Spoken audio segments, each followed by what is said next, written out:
Sister Sada Israel here. So I was just laying right here, sitting in my head thinking, it's like,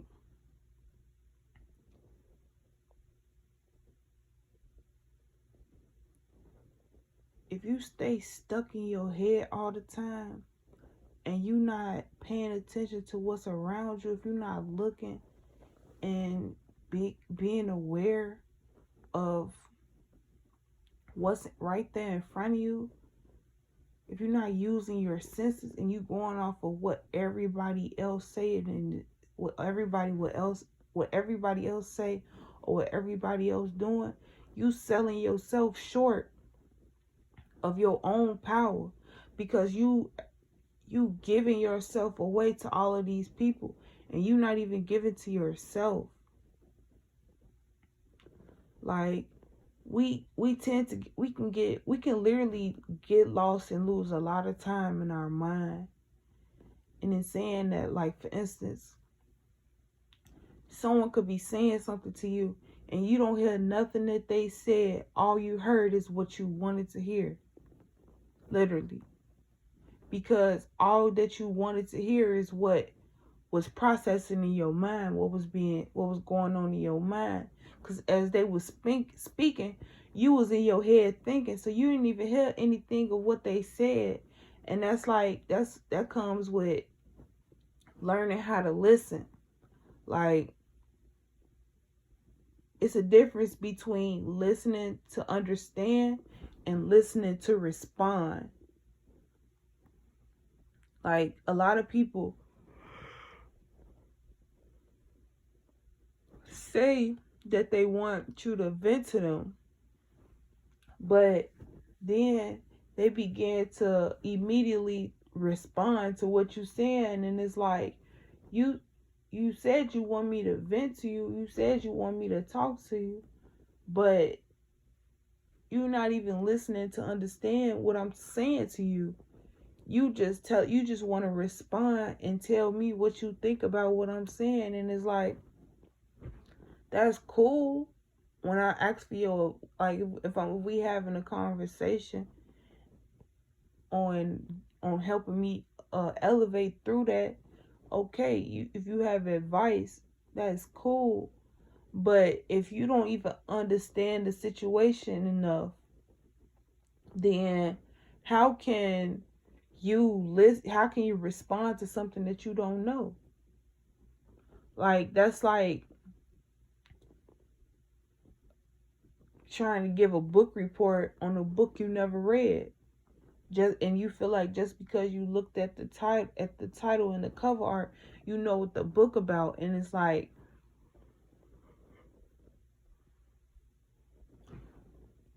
that book is over 300 pages long. That title page, yeah, a picture has 1,000 words, but it's like, you won't know how to interpret those words and the image that you're looking at if you're not even paying attention to what's in the detail. You won't even know how to put the detail into perspective, or how to shift your own perception so that you can see it from a different perspective. Because if you only looking at it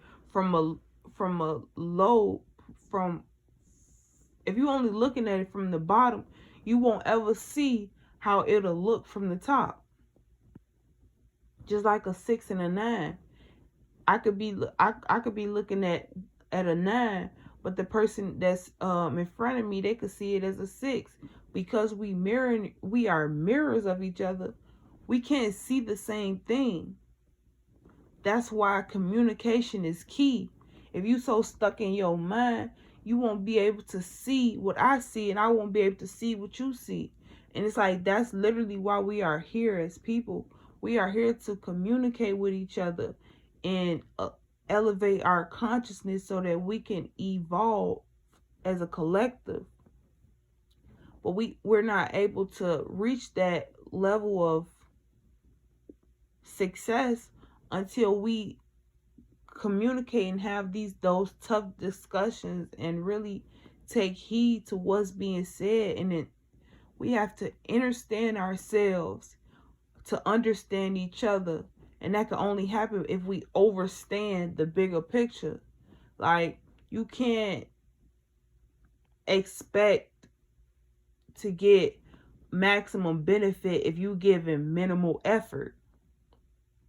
Like, nothing is ever achieved. Nothing of true value is ever achieved by giving the bare minimum of anything. Like, you always do your best. Because if you do your best, you will always receive the best.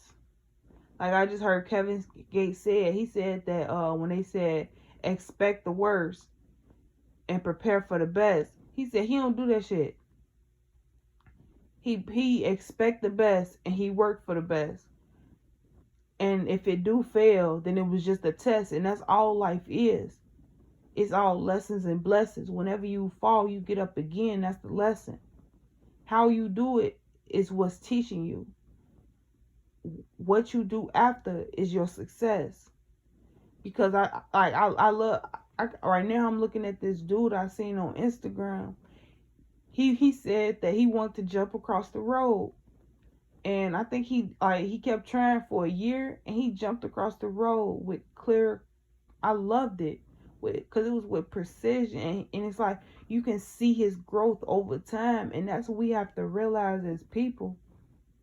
Like, we growth, like change is the only constant in life.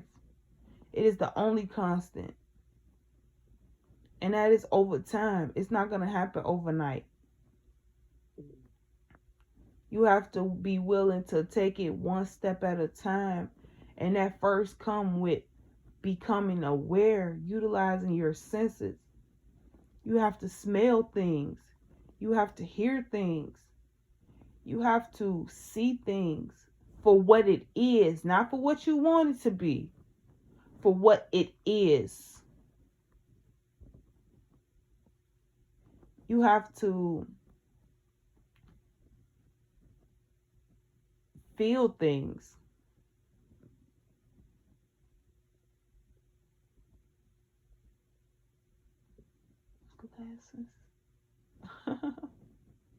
And you have to taste things. And it's like, and to really break that down, like when you seeing things, you have to pay attention to what's in front of you. You have to pay attention to what's going on around you, to your surroundings. You have to use your eyes, shift your perspective, change your perception. Like, you can't just think about what you see all the time. You have to see it first, then think about it, because when you see it, then your body will begin to process it. Because if you ain't even seeing it for what it is, like for instance, when you driving on a pavement, you see these waves coming up from the ground. Like, you see it, but are you truly seeing what that really is? Or are you looking at it and thinking about it? It's a difference. We got 2 eyes to look, 3 eyes to see. And it's like you have to really pay attention to what's in front of you, apart from what you think of it.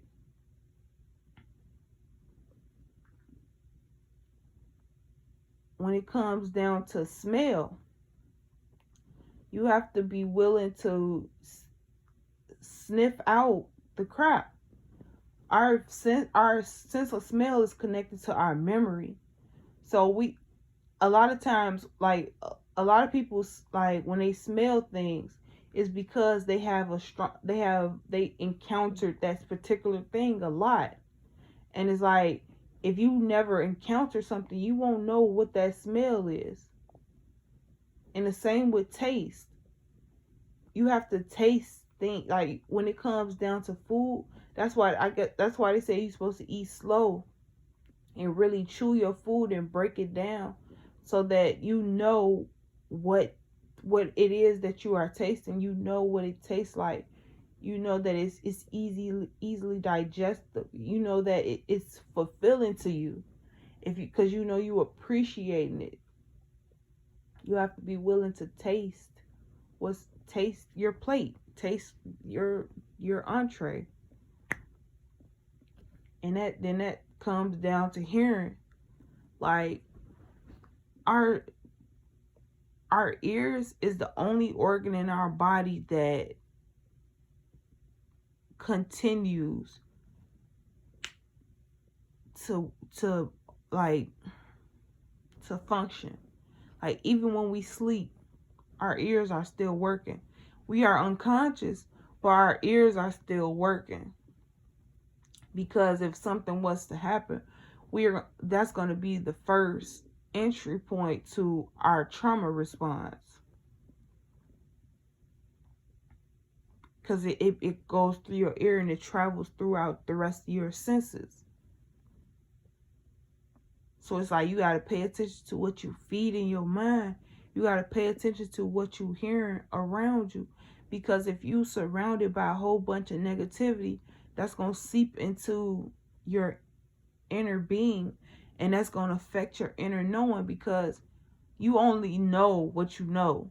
And if you around all of these different entities, all these different energies, then you're going to begin to develop your own perspective on what you are perceiving.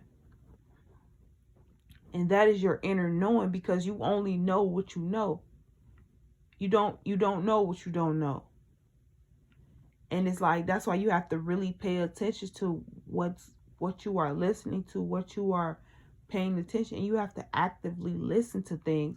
You can't just listen to what you want to hear. Like, my pops used to tell me that all the time. Like, you heard me. You just heard what you wanted to hear. And it's like, that be so real. Like, even when he even said, like, if you can hunt, you can hear. Like, you have to really listen. You can't just act like there's not something being said to you. Like, you can't be so quick to respond all the time. You have to think twice before you speak. You have to hear what's going on. You have to actively listen. And that's listening to understand.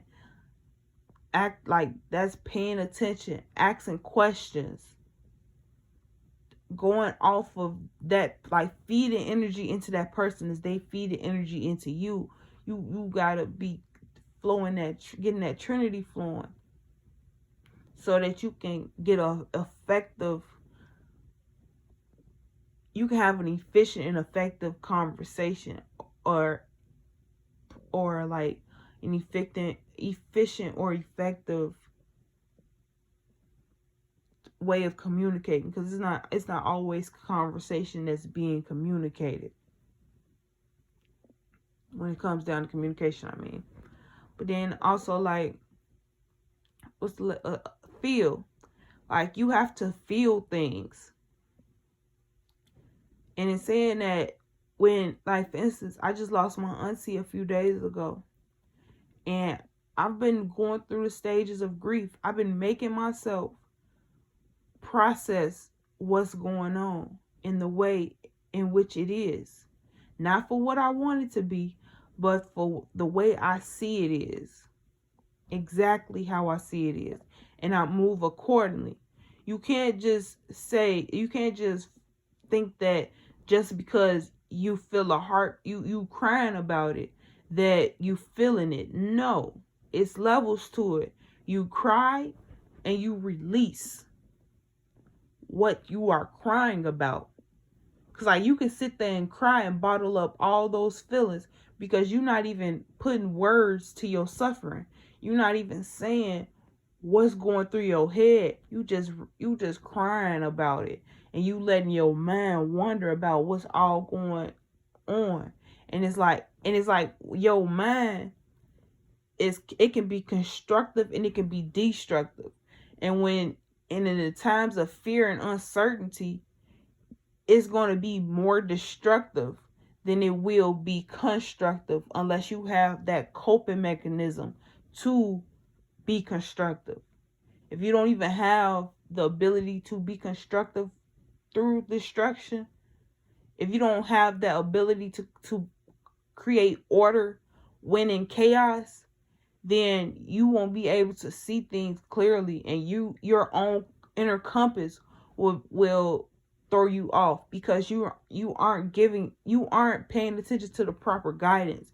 You looking at things for how you want it to be, because you didn't even allow yourself to feel what you felt. You actually put logic to your thinking, and you outthought your feelings, and it's like you can't do that. And that's why a lot of relationships fail in general, because men are more logically prone. Women are more emotionally prone. Not saying that women cannot be logical, not saying that men cannot be emotional. But first and foremost, when it comes down to genetics, men embody masculine energy. That is logic. Women embody emotional energy. Women embody feminine energy. That is your emotions. That is your heart center. That is your inner knowing, your inner feeling. That is your intuition. With men, your logic. That is your consciousness. That is your ability to receive and delegate information. You have to be willing. You have to understand a hunter is going to hunt. The queen is going to prepare.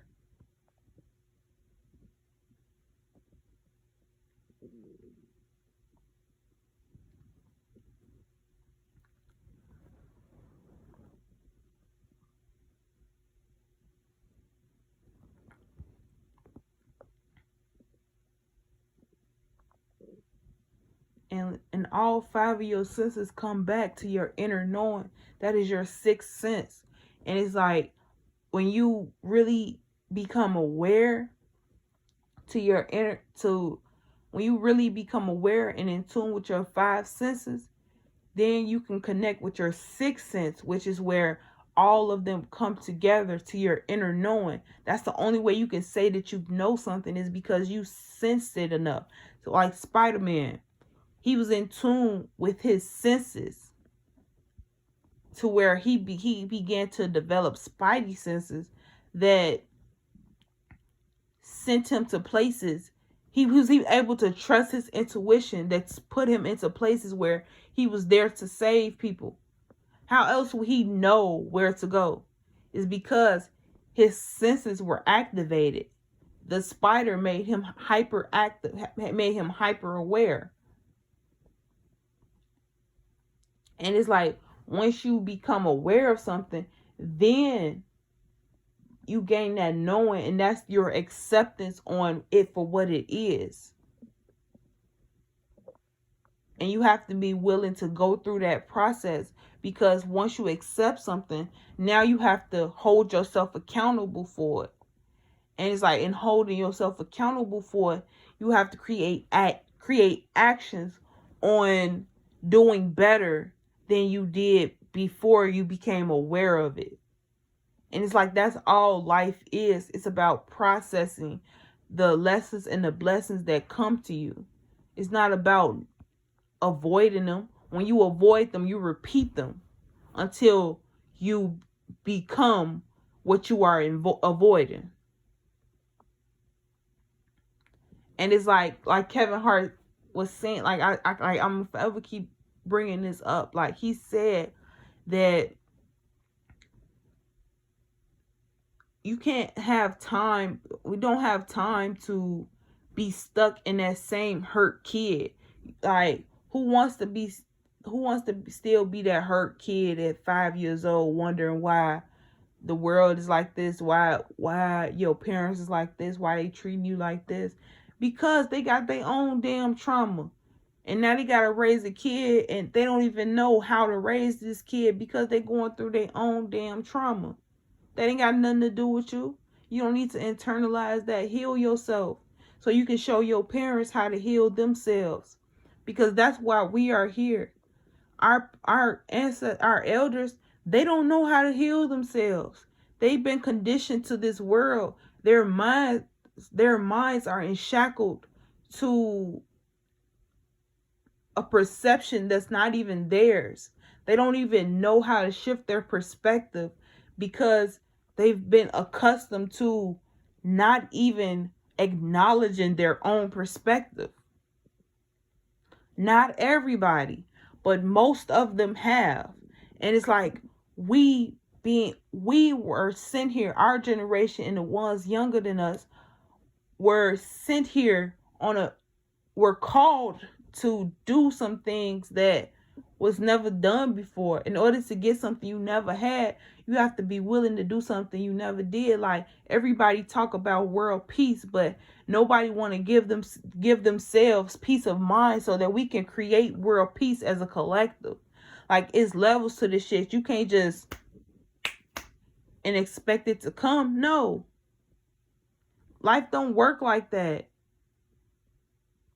It may for some people, but that's because they set up their life to become that.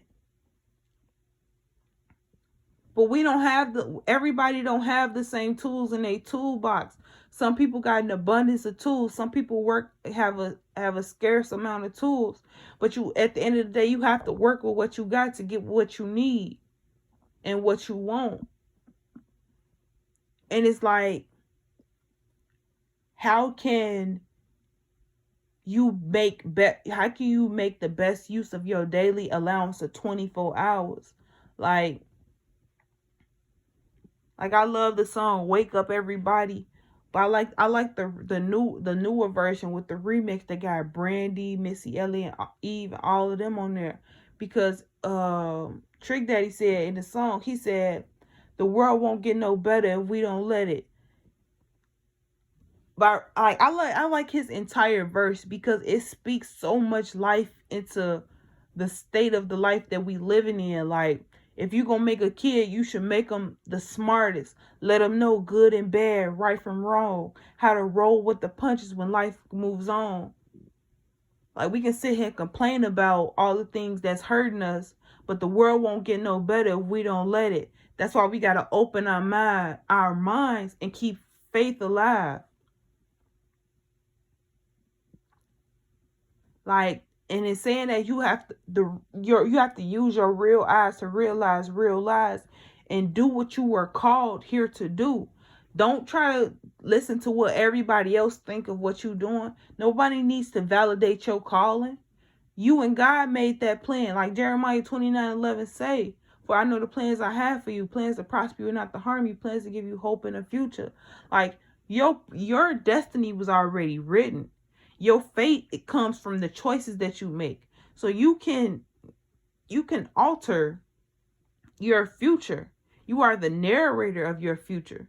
So in saying that, you can create a life that you dream of in your mind, the one that you see in your mind, the one that whenever you looking at other people do the things that you want to do in your life, you can create that for yourself.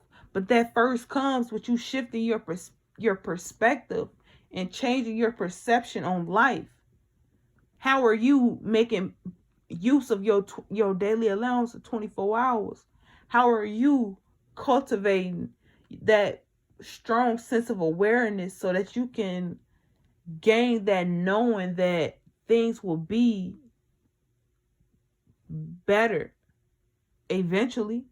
Like, no matter what you go through in life, it'll never get easier, but you will get stronger. And that's how life becomes better, because life goes on.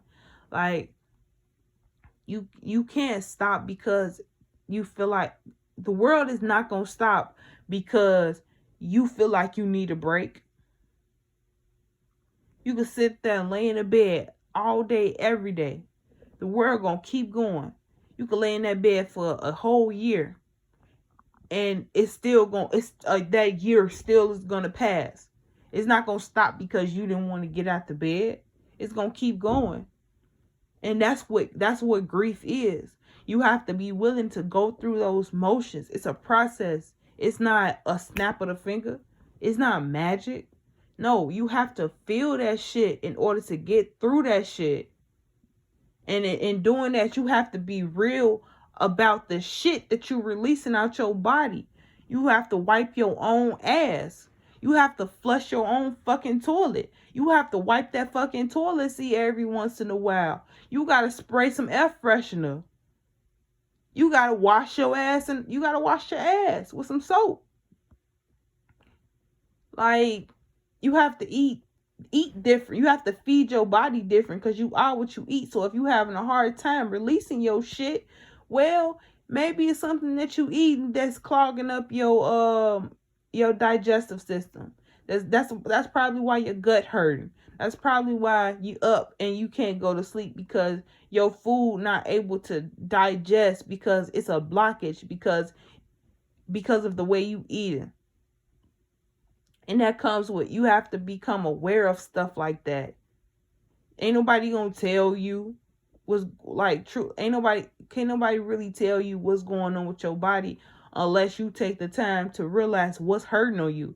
You have to sit with yourself and become aware of what's wrong with yourself before you can even ask for help. Because how can you even ask for help if you don't even know what's hurting? If you don't even know what you need help with? Like, you have to know that. And then that first comes with becoming aware and accepting things for what they are, so you can hold yourself accountable and create actions for change. Like, it's like I'm gonna keep saying, there's levels to this consciousness shit. It's not just crystals, rocks, burning sage, having conversations and doing all this shit. Like, no, you have to literally sit with yourself and be with yourself and keep it real with yourself.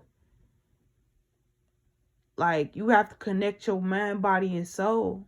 You can't just sit there and let things be what they be and hope for the best just because you feel like you conscious. Like, hell no. Like, conscious people cry too. Conscious people hurt the same. Conscious people bleed the same. That don't make them unconscious. That just makes them human. That makes them a spiritual being having a human experience. And it's like, us as people, we have to realize that we are spiritual beings having a human experience. We have to become aware of our own shit and elevate ourselves to a better understanding. I'm going to say it again. We have to understand ourselves so that we can understand each other. And that can only happen if we understand the bigger picture. Like, life goes on. The show goes on. And the world won't get no better if we don't let it. Peace and love.